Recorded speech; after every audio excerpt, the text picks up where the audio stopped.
vous avez parlé de transition, de regroupement, de tout ça. Donc, on voudrait bien savoir quelle est votre vision de cette transition démocratique, comment vous la concevez. Il y a certains qui disent passer par des présidentielles, assemblée constituante, processus constituant, conférence nationale, ou est-ce que votre organisation pense à autre chose, pour une autre perspective.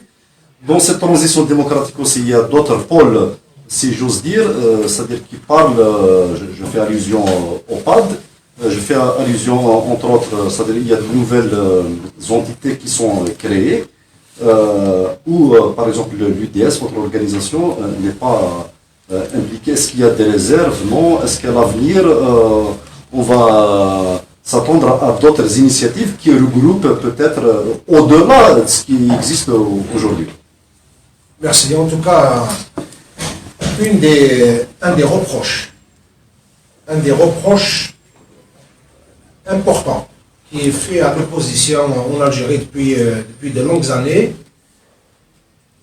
par le pouvoir, mais également par des partenaires étrangers. Le reproche est que l'opposition n'est jamais arrivée à mettre en place une alternative, un processus de changement qui soit capable de mobiliser la population. À un certain moment, c'était relativement vrai. Il y a tellement de divisions, tellement de distance des uns des autres qu'il y a eu plusieurs oppositions en fait. Il n'y a pas eu une opposition telle que nous l'imaginons comme étant un corps uni, des idées unies dans une approche acceptée de tous. Non, il y a eu des oppositions, il y a eu même des oppositions à l'opposition. Hein. Vous connaissez bien, le pouvoir on a tellement manipulé qu'il a créé sa propre opposition, il a créé l'opposition à la vraie opposition. Après, c'est c'est vraiment un espace politique qui est complètement déformé. On se retrouve avec, et la preuve est que il y a combien de partis politiques, mais quand le Hirak s'est déclenché, ben les partis politiques n'étaient pas là. Parce que, au fait, il y a plusieurs facteurs qui sont objectifs, mais il y a également des facteurs sur lesquels nous allons porter nous-mêmes la responsabilité. Le pays, c'est vrai, a traversé une décennie de violence. Il a laissé des séquelles, il a laissé des conséquences derrière. Le pays a vécu une logique sécuritaire, donc il a laissé dans la société ou dans les partis politiques les réflexes sécuritaires. Le pays a été soumis à des épreuves politiques, économiques, sociales difficiles. Les gens ont vécu ces difficultés. Donc, pour espérer très vite qu'il y ait une dynamique d'action, de débat qui soit positive, les traumatismes sont très profonds. Donc, nécessité de faire un effort de pédagogie politique important. Hadiloula. La deuxième est que rien ne peut se faire sans le peuple. On est bien d'accord. Parce que par le passé, certains avaient cru que les alliances avec des segments du pouvoir pouvaient être des solutions. D'autres avaient même misé sur la logique de clan, les luttes de clan. Pendant que certains avaient cru à la possibilité de réformer le système de l'intérieur. Il y a des partis qui ont participé au gouvernement, qui ont participé aux élections, qui ont été avec le pouvoir. Et en fait, il a fallu toutes ces expériences. Nous n'allons pas attaquer ni les uns ni les autres, mais il a fallu toutes ces expériences pour que le peuple arrive à la conclusion que finalement, ni changement de l'intérieur, ni changement par une quelconque alliance avec le pouvoir ou avec une partie du pouvoir ne peut réaliser cet impératif, ce rêve, cet espoir des Algériens qui est la mise en place d'un état de droit. Donc, sur ça, je pense que si nous créons les conditions pour que les Algériens se sentiront concernés, impliqués, les instruments importent peu. On peut, et puis effectivement, dans le débat, parce que d'abord il faut créer les conditions d'un débat. même entre ceux qui défendent deux idées différentes, si on ne crée pas les conditions d'un débat apaisé, ils vont devenir des adversaires. Ils vont devenir, voire des ennemis. Et le pouvoir, justement, quand il a vu que le Hirak a été capable de créer الفضاء للجميع وخلق هذا الفضاء ليمكن كل جزائري أنه يأتي بأفكاره ويصرح بها في إطار الحراك، والحراك جامع لكل الناس ويطلب التغيير، ويعني المطالب كانت جامعة: قيام دولة القانون، العدالة مستقلة، ووضع آليات ديمقراطية تمكن بتكريس سيادة الشعب. هذه في إطار بيان سور قواعد اللعبة اللي يقبلها الجميع. كي تكون قواعد اللعبة محطوطة وقبلناها جميعا، كل واحد فينا يدافع على أفكاره. أنا من بين الناس اللي يدافع عن فكرة أن تكون قواعد اللعبة مقبولة بالجميع، أن لا يكون إقصاء، أن تكون الضمانات للديمقراطية وللطابع الجمهوري للدولة، ثم الباقي هي منافسات سياسية. ونحطوا الثقة في الشعب. كاين بزاف عندهم فكر وصائي على الشعب، كأن الشعب هذا ما يعرفش.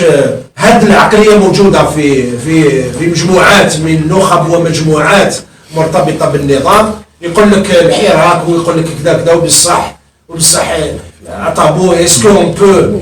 نعم، لو كان نمدوا كل آليات الديمقراطية ونجتهدوا في قيام ضوابط سياسية مقبولة من طرف الجميع، سنذهب إلى صياغة دستور يكون منبثق حقا من إرادة الشعب.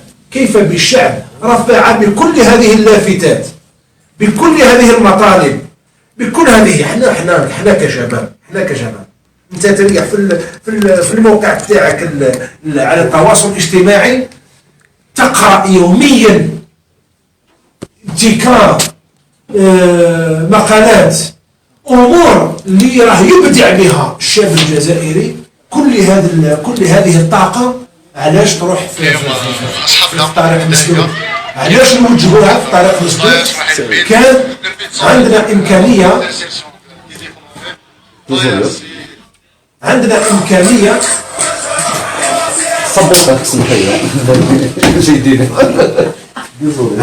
إمكانية أن هذه الطاقة توجه أحسن توجيه، ويكون يعني استغلال أفضل لهذه الطاقة ولكل النخب في إطار بناء دولة قوية وفي إطار بناء قواعد ديمقراطية. أستاذ، أعود إلى الصحراء الغربية. ما هو تعليقك حول اعتراف ترامب بسيادة المغرب على الصحراء الغربية؟ أنا قضية الصحراء الغربية عندي شقين في القضية. الشق الأول هو أن هذا الملف بكل أبعاده التاريخية الإنسانية السياسية أو تحت أيادي مؤسسات دولية بما فيها الهيئة الأمم المتحدة.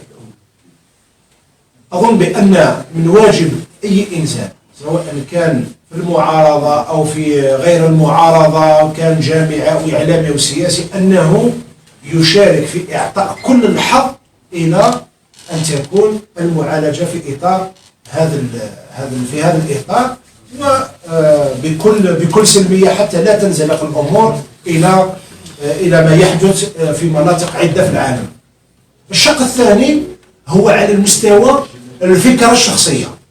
أنا أظن بأن قيام والعمل من أجل خلق فضاء لهذه المنطقة، ويكون فضاء ديمقراطي يخضع لمبادئ ديمقراطية، وهذا يبدأ بتحرر الشعوب من الأنظمة الفاسدة في هذه المنطقة، حتى نؤسس لفضاء يجعل بقضية الحدود مشكلة يعني لا معنى لها. لأن لو خلقنا هذا الفضاء، لو يعني عملنا من أجل فتح الحدود بين كل هذه الدول في إطار ديمقراطي وفي إطار تحرر الشعوب، أظن بأن قضية الحدود تصبح قضية لا معنى لها.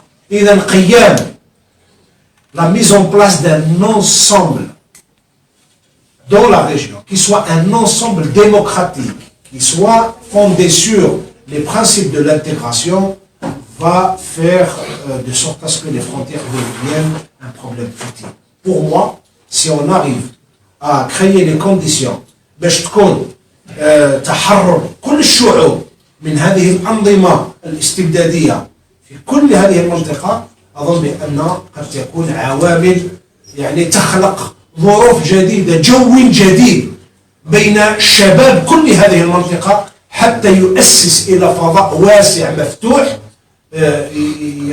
يخلق يعني هذا الجو من التعايش ويمكن هذه الشعوب من الخروج من الأزمات. إذن على الصعيد القانوني الإنساني المسألة مدروسة على مستوى المؤسسات. على الصعيد يعني التوجه الفكري تاعنا هو أنه هذه المنطقة يجب أن تخلق فيها ديناميكية جديدة للشعوب وللشباب تحرر هذه الشعوب من الاستبداد والأنظمة القمعية. ولكن منا نشكركم بزاف بارك الله فيكم، يعطيكم الصحة، إلى فرصة أخرى إن شاء الله.